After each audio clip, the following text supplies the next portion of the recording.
কোচবিহার খাগড়াবাড়ি এলাকার শুভেন্দু অধিকারীর কনভয়ের ওপর হামলার অভিযোগ তৃণমূলের বিরুদ্ধে।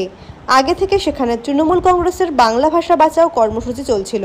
শুভেন্দু অধিকারীর কোনো ভাই যখন সেখানে ঢোকে তখন প্রথমে কালো পতাকা জয় বাংলা স্লোগান দেখায় তৃণমূল কংগ্রেস কর্মী সমর্থকরা।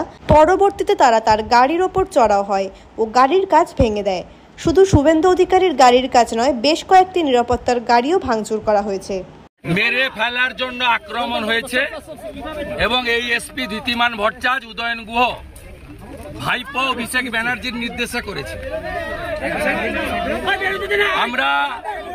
আমরা এর কাছে রিসিভ করিয়েছি বরেন বর্মন, নিখিল রঞ্জন দে এবং সুশীল বর্মনের উপর যে হামলা তার সিডিও জমা দিয়েছি আর রিসিভ করিয়েছি।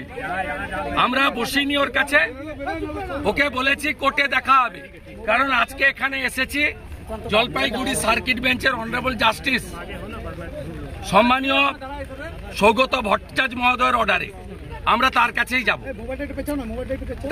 যাব। উনি বলছিলেন যে গাড়ি ভেঙেছে তাকে অ্যারেস্ট করা হয়ে গেছে। আরে অ্যারেস্ট তো উদয়ন গুহকে আগে করতে হবে।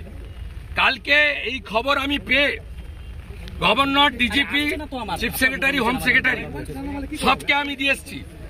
2021 সালে অনারেবল জাস্টিস রাজশেখর মান্থার দুটো অর্ডার আছে, কমিউনিকেট করেছে আমার লয়ার। তারপরেও এই জিনিস করেছে, খুব প্রমাণিত। পুলিশ বিরোধী দলনেতাকে খুন করতে চেয়েছিল।